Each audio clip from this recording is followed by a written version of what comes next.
So, okay, so I'm gonna do this as short as possible. So I graduate college, right? So after graduating college, I had a double major, music and business.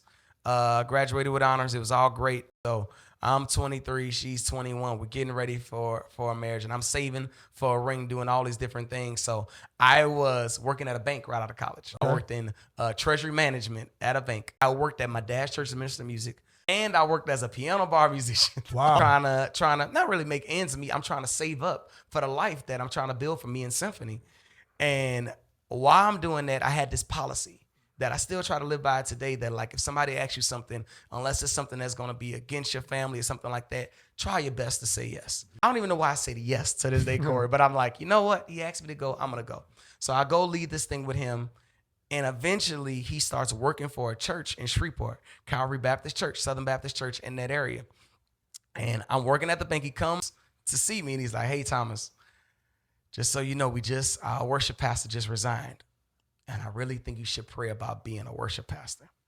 And I like laughed in his face. I'm like, first of all, what is a worship pastor? Because we don't even have that in my background. We have ministers of music, right? In my church that I grew up. I'm like, full-time worship pastor, what is that? I'm like laughing. I'm like, bro, ain't no way. And then the other side of that, I'm like, this is Southern Baptist Church in Shreveport. Like, I grew up in my daddy's church. I'm going to walk in.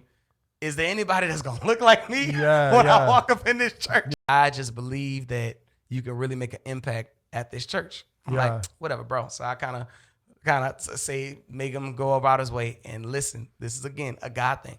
I'm at my desk at the bank and I'm like, Lord, if you want me to go into full-time ministry, you got to take this banking job away from me. Crazy, right?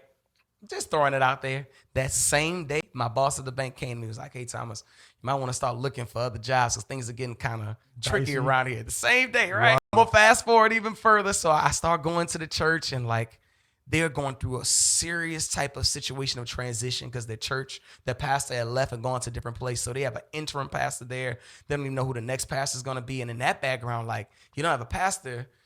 Are you supposed to have a minister of music or worship pastor? Because they kind of want to bring in their own people. Man, I go there, I'm serving. I bring my fiance, Symphony, with me.